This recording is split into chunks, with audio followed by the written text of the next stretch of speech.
Hello friends, welcome to Rice IAS YouTube channel. My name is Tanmoy. আজকের prelims byte সেশনে আমরা পড়বো anti defection ল, এই পার্টিকুলার টপিকটার ব্যাপার। দেখো, আজকে সকালের হোয়াট টু রিড সেশনে তোমাদের বলা হয়েছিল একটি news article the Hindu news paper থেকে পড়তে, বাট এটা কিন্তু বেসিক্যালি পলিটিক্যাল নিউজ। এবার আমাদের ইউপিএসসি সিভিল সার্ভিসের পার্সপেক্টিভ থেকে কিন্তু পলিটিক্যাল নিউজ অতটা ইম্পর্টেন্ট না, বাট এর পিছনে যে কনসেপ্ট বা পলিটির যে টপিকটা আছে সেটা কিন্তু আমাদের জন্য খুব ইম্পর্টেন্ট। আর সেটা কি? সেটা হচ্ছে অ্যান্টি ডিফেকশন ল। ঠিক আছে? এবার তোমরা দেখো অ্যান্টি ডিফেকশন লর উপর কিন্তু ইউপিএসসি প্রিভিয়াস ইয়ারে কোয়েশ্চেন জিজ্ঞাসা করেছে। যেমন দেখো, এটা 2022 এর একটা কোয়েশ্চেন। এখানে কি জিজ্ঞাসা করেছে? অ্যান্টি ডিফেকশন লর উপর একটি কোয়েশ্চেন। কি জিজ্ঞাসা করেছে? With reference to anti defection law in India consider following statement. আর আই এম 100% শিওর এই ভিডিওটা যদি দেখো তাহলে কিন্তু এই কোয়েশ্চেনটা একদম 101% কিন্তু তোমরা সলভ করতে পারবে। ঠিক আছে? তো ভালো করে ভিডিওটা শোনো, এই রিলেটেড সমস্ত কনসেপ্ট কিন্তু ক্লিয়ার হয়ে যাবে। ঠিক আছে? দেখো, প্রথমে আমরা কিভাবে কোন এরিয়াতে ডিসকাস করব, কনটেক্সট দেখব। এরপর আমরা এই যে পার্টিকুলার অ্যান্টি ডিফেকশন ল তা ইন্ট্রোডাকশনস, মানে কখন ইন্ট্রোডিউস করা হয়েছিল, আর কনস্টিটিউশনাল বেসিস এটা দেখব। দেন আমরা গ্রাউন্ড ফর ডিসকোয়ালিফিকেশনে চলে আসবো, যে কোন কোন গ্রাউন্ডে এই অ্যান্টি ডিফেকশনের ল থ্রুতে কাউকে ডিসকোয়ালিফাই করা যাবে। দেন আমরা কিছু এক্সেপশন দেখব, কি এক্সেপশন। তারপর আমরা চলে আসবো 91st কনস্টিটিউশনাল অ্যামেন্ডমেন্ট অ্যাক্ট 2003-তে। ঠিক আছে? তারপর ডিসাইডিং অথরিটি বা জুডিশিয়াল রিভিউ কে আছে অ্যান্টি ডিফেকশন ল রিলেটেড, সেটা আমরা দেখব। এরপর যেই প্রিভিয়াস ইয়ার কোয়েশ্চেনটা তোমাদের দেখালাম সেটা তো তোমাদের সলভ করতে হবে, তার সাথে সাথে আরেকটি প্রিলিমসের প্র্যাকটিস এমসিকিউ আছে, সেটাও কিন্তু তোমাদের সলভ করতে হবে, আর কমেন্ট সেকশনে যেয়ে কিন্তু আমাদের জানাতে হবে। বোঝা গেল? দেখো, তাহলে আমরা কি দিয়ে শুরু করি? কনটেক্সট দিয়ে। কনটেক্সটে কি আছে দেখো, 7 জন আপ এমপি, ঠিক আছে, রাজ্যসভার এমপি, তারা কিন্তু বিজেপিতে জয়েন করেছে। এইবার এর জন্য কিন্তু এই অ্যান্টি ডিফেকশন ল রিলেটেড কিন্তু একটা ডিবেটও কিন্তু শুরু হয়েছিল। কারণ কেউ বলছে যে তারা রাজ্যসভা মেম্বার হিসেবে তারা ওখান থেকে রাজ্যসভা থেকে ডিসকোয়ালিফাই হয়ে যাবে, কেউ বলছে হবে না। তো তার জন্য কিন্তু এই ডিবেটটা কিন্তু স্টার্ট হয়েছে। আমাদের কিন্তু ওই কনসেপ্টটার উপর ফোকাস করতে হবে। এছাড়াও সুপ্রিম কোর্ট কিন্তু রিসেন্টলি বেশ কিছুদিন ধরে জাজমেন্টে বলছে যে এই যে ডিসকোয়ালিফিকেশনের যে পিটিশন, সেটার যে ডিসিশন, সেটা কিন্তু স্পিকারকে timely within the in a time bound manner কিন্তু নিতে হবে। তো সেখানেও কিন্তু সুপ্রিম কোর্টের কিন্তু ফোকাস আছে। ঠিক আছে? তো দুটো কনটেক্সট বুঝতে পারলে, একদম একটা রিসেন্ট ইমিডিয়েট কনটেক্সট, আর একটা কিন্তু যেটা অনেকদিন ধরে চলে আসে, এটা কন্টেম্পোরারি কনটেক্সট। বোঝা গেল? এইবার আমাদের যেটা জানতে হবে যে কেন এই পার্টিকুলার যে অ্যান্টি ডিফেকশন ল বলছি সেটা ইন্ট্রোডিউস করা হয়েছিল। দেখো, 90s 80s এর টাইমে না কি হতো, খুব পলিটিক্যাল ডিফেকশন হতো। এই আয়ারাম গায়ারাম সিন্ড্রোম কিন্তু ইন্ডিয়ান পলিটিক্সে খুব চলছিল। কি হতো, যে ধরো এই পার্টির একজন যে এমএলএ বা এমপি আছে, সে দল চেঞ্জ করে অন্য পার্টিতে চলে যেত। এবার চলে যাওয়ার পরে কি হতো, এইভাবে যখন একের বেশি যখন পার্টি মেম্বাররা এইভাবে দল চেঞ্জ করতো, তাহলে কি হতো না, যে গভর্নমেন্টের স্টেবিলিটি সেটা কিন্তু ডেঞ্জারে চলে আসতো। আর যদি বারবার যদি গভর্নমেন্ট এভাবে ডিস্টেবিলাইজ হতে থাকে, তাহলে কিন্তু এটা নেশনের লং টার্ম যে গ্রোথ আছে তাতে কিন্তু খুব নেগেটিভলি ইম্প্যাক্ট করে। বোঝা গেল? এইবার এই যে ফিনোমিনা, এটাকে কাউন্টার করার জন্যই কিন্তু 52nd constitutional amendment act 1985 pass করা হয়। তার সাহায্যে কিন্তু 10th শিডিউল কিন্তু ইন্ডিয়ান কনস্টিটিউশনে ইনসার্ট করা হয়। ঠিক আছে? অ্যাড করা হয়। বোঝা গেল? ব্যাকগ্রাউন্ড বুঝতে পারলে। আর 52nd কনস্টিটিউশনাল অ্যামেন্ডমেন্ট অ্যাক্ট 1985 এর থ্রু 10 শিডিউল অ্যাড করা হয়, এটাই কিন্তু তোমার anti defection law related provision. আর এই পার্টিকুলার যে অ্যামেন্ডমেন্টটা, এর সাহায্যে কনস্টিটিউশনের দুটো আর্টিকেলকে অ্যামেন্ড করা হয়েছিল, আর্টিকেল 102 অ্যান্ড 191 ক্লজ 2। ঠিক আছে? এটা কি, এই দুটো আর্টিকেল কিসের সাথে ডিল করে? এটা কিন্তু disqualification of member of parliament, যেটা হচ্ছে আর্টিকেল 102 ডিল করে। আর আর্টিকেল 191 এটা কিন্তু disqualification of member of state legislative অ্যাসেম্বলির সাথে, লেজিসলেচারের সাথে কিন্তু ডিল করে। তাহলে বুঝে গেলে যে ইন্ট্রোডাকশন কোন কনটেক্সট ইন্ট্রোডিউস করা হয়েছিল, আর যে constitutional basis, that is 52nd constitution amendment act 1985 and 10th schedule. ঠিক আছে? বুঝে গেলে? এইবার আমরা আসছি একটা অ্যানাদার ইম্পর্টেন্ট ডাইমেনশনে, that is ground for disqualification. কোন কোন গ্রাউন্ডে আমরা কাউকে এই পার্টিকুলার লেজিসলেশনের মাধ্যমে ডিসকোয়ালিফাই করতে পারে। দেখো, যখন এটা ডিসকোয়ালিফিকেশন পড়বে তখন 3টে ক্যাটাগরিতে ভাগ করে নেবে। এক হচ্ছে মেম্বার অফ পলিটিক্যাল পার্টি, ঠিক আছে, সেকেন্ড হচ্ছে ইন্ডিপেন্ডেন্ট মেম্বার, অ্যান্ড থার্ড হচ্ছে নমিনেটেড মেম্বার। এইভাবে যদি ডিভাইড করে পড়ো তাহলে কিন্তু তোমাদের মনে রাখতেও সুবিধা হবে। ঠিক আছে?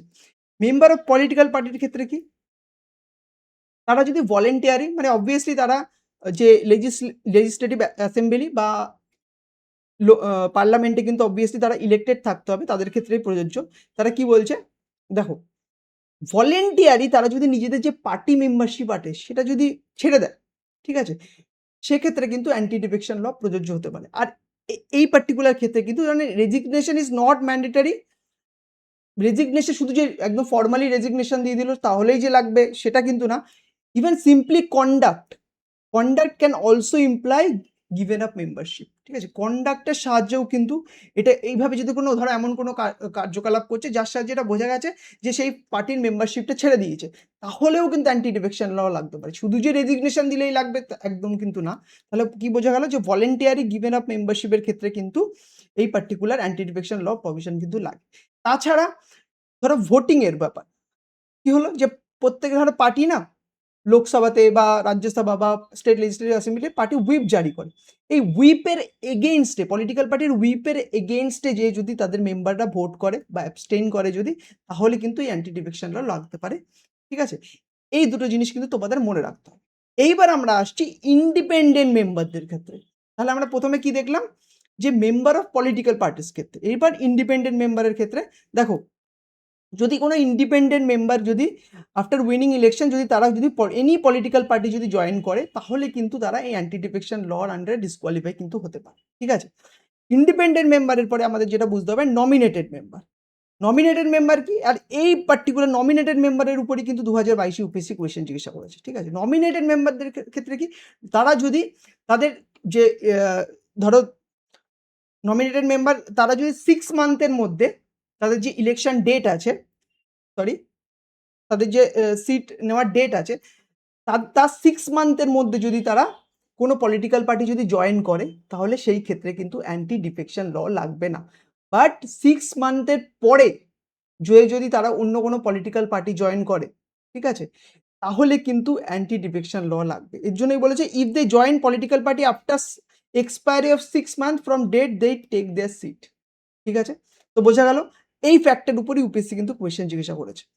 তাহলে কি বললাম, যদি তারা তাদের যে তারা যেই ডেট থেকে সিটটা গ্রহণ করছে তার 6 মাসের মধ্যে যদি তারা অন্য কোনো পলিটিক্যাল পার্টির মেম্বারশিপ যদি নেয়, তাহলে কিন্তু তাদের ক্ষেত্রে অ্যান্টি ডিফেকশন ল লাগবে না।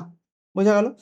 এই ক্ষেত্রে কিছু কিছু এই ডিসকোয়ালিফিকেশনের ক্ষেত্রে কিছু কিছু কি এক্সেপশন আছে। এবার আমাদের জানতে হবে কি এক্সেপশনগুলো কি। দেখো, একটা হয় না মার্জার 2/3 রুল বলা হয়। এটা কি, মানে কোনো একটি পার্টির যে মেম্বার আছে পার্টিকুলার একটি লেজিসলেটিভ উইংয়ে, ফর এক্সাম্পল লোকসভা বা রাজ্যসভা, তার সেই টোটাল মেম্বারশিপের 2/3 মেম্বার যদি অন্য কোনো পার্টির সাথে মার্চ করে যায়, তাহলে কিন্তু সেই ক্ষেত্রে ডিসকোয়ালিফিকেশন কিন্তু অ্যান্টি ডিফেকশন লর আন্ডার ডিসকোয়ালিফিকেশন কিন্তু এড়ানো যায়। আর আমরা যে কনটেক্সটটা পড়ছি না, অনেকে যারা বলছে যে কোনো রকম ডিসকোয়ালিফিকেশন হবে না, তারা কিন্তু এই যে পার্টিকুলার প্রভিশনটা আছে তার বেসিসেই বলছে যে যেহেতু এটা 2/3 রুল আছে, 2/3 member of A parties legislative wing তারা যদি অন্য পার্টিতে মার্জার করে আছে, লাগছে না, ঠিক আছে। এটা বুঝতে পারলে। আর আরেকটি কোন ক্ষেত্রে এক্সেপশন আছে, ধরো প্রিসাইডিং অফিসারদের ক্ষেত্রে। প্রিসাইডিং অফিসার কি মানে কি, ধরো লোকসভার ক্ষেত্রে স্পিকার আর রাজ্যসভার ক্ষেত্রে চেয়ারম্যান, তারা কি হলো, তারা ধরো প্রিসাইডিং অফিসারের পোস্টটা নেওয়ার পরে তারা তাদের যে নিজেদের প্যারেন্ট পার্টি সেখান থেকে রিজাইন করে দিল, আর তারপরে যখন সেই পোস্টটা ভ্যাকেট করলো তারপরে সারা আবার রিজয়েন করছে, তো এই ক্ষেত্রে কিন্তু অ্যান্টি ডিফেকশন ল কিন্তু লাগবে না। তো এই দুটো এক্সেপশন কিন্তু ইম্পর্টেন্ট, যেটা তোমাদের মনে রাখতে হবে, ঠিক আছে। এইবার আমরা আসছি 91st কনস্টিটিউশনাল অ্যামেন্ডমেন্ট অ্যাক্টে কি চেঞ্জ করেছে। দেখো, দিস অ্যামেন্ডমেন্ট সিগনিফিকেন্টলি স্ট্রেংথেন ল। কিভাবে স্ট্রেংথ করেছে, আগে না অ্যামেন্ডমেন্টের মধ্যে একটা ছিল, ঠিক আছে, যে স্প্লিট প্রভিশন বলে একটা ছিল, ওই স্প্লিট প্রভিশনটাকে কিন্তু রিমুভ করে দিয়েছে। স্প্লিটের কি ছিল, 1/3 মেম্বার যদি earlier split by 1/3 member protected from disqualification, কিন্তু এই যে 91st কনস্টিটিউশনাল অ্যামেন্ডমেন্ট পাস হলো, তারপরে কিন্তু এই যে পার্টিকুলার যে 1/3 মেম্বার যে বেরিয়ে যাচ্ছে সেটা ডিসকোয়ালিফিকেশনের মধ্যে আসছে না, সেই যে প্রভিশনটা সেটাকে কিন্তু ডিলিট করে দেওয়া হয়েছে, ঠিক আছে। তো এইভাবে কিন্তু লটাকে আরো কিন্তু স্ট্রেংথেন করা হয়েছে। এছাড়াও আরো দুটো ইম্পর্টেন্ট প্রভিশন আছে যেটা তোমাদের এই 91st কনস্টিটিউশন অ্যামেন্ডমেন্ট রিলেটেড জেনে রাখো, ঠিক আছে। একটা হচ্ছে ক্যাবিনেট সাইজের উপর, এই সেম ফ্যাক্টর উপরেও কিন্তু ইউপিএসসি 2022 কিন্তু কোশ্চেন জিজ্ঞাসা করেছিল। তাহলে আমি কি বললাম যে নমিনেটেড মেম্বারের এই পার্টিকুলার এরিয়াটাই 2022 কোয়েশ্চেন এসছে, প্লাস এখানেও কিন্তু এই লিমিটিং দ্য ক্যাবিনেট সাইজ এর উপরেও কিন্তু কোয়েশ্চেন এসছে। যে টোটাল যে কাউন্সিল অফ মিনিস্টারের যে সাইজ হবে, ঠিক আছে, সেটা কিন্তু একটা পার্টিকুলার লিমিট সেট করে দেওয়া হয়েছে। সেই লিমিটটা কি 15% of total strength of Lok Sabha বা স্টেট লেজিসলেটিভ অ্যাসেম্বলি, ঠিক আছে। তো আর স্টেটের ক্ষেত্রে কিন্তু মিনিমাম কিন্তু 12 থাকতে হবে। তাহলে এইটা মনে রাখবে যে 15%, এই নাম্বারটা খুব important, 15% of total strength of Lok Sabha and legislative assembly, এটাই কিন্তু যে কাউন্সিল অফ মিনিস্টার সাইজ হবে এটাই, ঠিক আছে।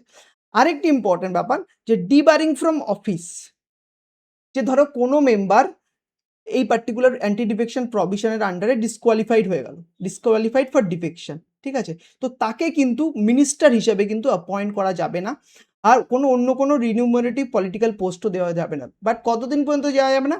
Until end of their term, সেই পর্যন্ত, অ্যান্ড আনটিল দে রি ইলেক্টেড। তাহলে কি হলো, ধরো একটা কোনো যে মেম্বার আছে সে কোনো একটি পলিটিক্যাল পার্টির টিকিট থেকে উইন করলো, তারপর সে মাঝপথে যে ডিফেক্ট করে দিল, তো তাকে যদি আবার সে মিনিস্টার পদে আসতে হয়, তাকে আইদার রিজাইন করে আবার তাকে ইলেকশন লড়তে হবে, তারপরে উইন করে আসতে হবে। তাছাড়া এই যখন টার্ম শেষ হবে তারপরে কিন্তু সে আবার আসতে পারে, ঠিক আছে। তো বুঝতে পারলে যে 91st কনস্টিটিউশন অ্যামেন্ডমেন্টে কি কি প্রভিশন অ্যাড করা হয়েছিল। এরপর যেটা আছে deciding authority and judicial review, এই পার্টটাও কিন্তু ইম্পর্টেন্ট। এই যে anti defection sorry anti defection related যে ল আছে, তার যে ডিসাইড করে সেটা কিন্তু প্রিসাইডিং অফিসার কিন্তু ডিসাইড করে। Speaker and chairman of the house the final authority, যে কে ডিসকোয়ালিফিকেশন হবে কে হবে না। বাট সুপ্রিম কোর্ট কি হতো হলো ওয়ান কেসে 1992-তে কি বলেছে, যে স্পিকারের বা প্রিসাইডিং অফিসারের যে ডিসিশনটা, এটা কিন্তু জুডিশিয়াল রিভিউয়ের কিন্তু আন্ডারে আসছে, it's is come under the judicial review, ঠিক আছে। আর এটাও বলছে যে স্পিকার কিন্তু জাস্ট ট্রিবিউনাল হিসাবে কিন্তু এই ক্ষেত্রে অ্যাক্ট করছে। বোঝা গেল? তাহলে আমরা কিন্তু এটাকে হলিস্টিক্যালি কভার করলাম। আমরা কি দেখলাম দেখো, আমরা কনটেক্সটে দেখলাম, কনটেক্সট দিয়েও আমরা কিন্তু মনে রাখতে পারি। দেন আমরা ইন্ট্রোডাকশন অ্যান্ড কনস্টিটিউশনাল বেসিস দেখলাম, তারপরে গ্রাউন্ড দেখে নিলাম। গ্রাউন্ডের মধ্যে আমরা দেখলাম মেম্বার অফ পলিটিক্যাল পার্টিসের ক্ষেত্রে কি হয়, ঠিক আছে, ইন্ডিপেন্ডেন্ট মেম্বারদের ক্ষেত্রে কি হয়, নমিনেটেড মেম্বারদের ক্ষেত্রে কি হয়, তারপর কিছু কি এক্সেপশন, যেমন 2/3 মার্জার রুল, প্রিসাইডিং অফিসারের যে রোল সেটা দেখলাম। 91st কনস্টিটিউশন অ্যামেন্ডমেন্ট অ্যাক্ট আমরা পড়লাম, যেখানে দেখলাম যে স্প্লিট প্রভিশন যেটা ছিল 1/3 সেটাকে কিন্তু ডিলিট করে দেওয়া হয়েছে।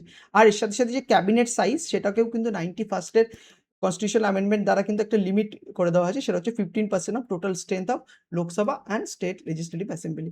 আর কি দেখলাম যে ধরো ডিবারিং ফ্রম অফিস কোন কোন ক্ষেত্রে হবে সেটাও আমরা বুঝলাম। আর ডিসাইডিং অফিসারকে প্রিসাইডিং অফিসার, আর কি হতো হলো ওয়ান কেন 1992-তে সুপ্রিম কোর্ট কি বলেছে, যে জুডিশিয়াল রিভিউর কিন্তু পার্ট। এইবার প্রিবাইকিউটাতে চলে আসো। With reference to anti-defection law in India, consider the following statement. The law specified that a nominated legislature cannot join any political party within 6 months of being appointed to the house. কি দেখলাম আমরা, যে 6 মান্থের মধ্যে সে হতে পারে না। This is a wrong statement. The law does not provide any time frame within which the presiding officer has to decide a defection cases. Correct statement. আমরা দেখেছি কোনো টাইম ফ্রেম কিন্তু বলে দেওয়া নেই, বাট সুপ্রিম কোর্ট বারবার কিন্তু এটা টাইম বাউন্ড ম্যানারে মানে এই পুরো কেসটাকে, পুরো ডিফেকশন রিলেটেড কেসটা কিন্তু সলভ করার কথা বলছে, বাট অ্যাকচুয়াল লতে কিন্তু কোনো টাইম ফ্রেম বলা নেই। তাহলে কারেক্ট জিজ্ঞাসা করেছে, অপশন কি হয়ে যাবে, 16 আনসার বি হয়ে যাবে, ঠিক আছে। এইবার তোমরা নিজেরাই কোশ্চেনটাকে সলভ করো, সলভ করে কমেন্ট সেকশনে যে জানাও, ঠিক আছে। আরেকটা কথা বলে রাখি, তোমরা যারা সেম আর্টিকেলটা বাংলায় পড়তে চাও তারা রাইস এর ওয়েবসাইটে চলে যাবে, দেখবে সেম আর্টিকেলটা বাংলাতেও আছে। তো তোমরা যে মিডিয়ামে কমফোর্টেবল সেই মিডিয়ামে পড়বে, পড়ে একটা কমপ্লিট হলিস্টিক ক্ল্যারিটি কিন্তু ডেভেলপ করে নেবে এই টপিকটা নিয়ে, ঠিক আছে। আর কোনো কোয়েশ্চেন থাকলে আমাদের কমেন্ট সেকশনে যে জানাও, আমাদের টিম কিন্তু তোমাদের ডাউট রিজলভ করে দেবে। Okay, thank you so much student for attending this particular discussion, and all the very best for your upcoming prelims exam. Thank you.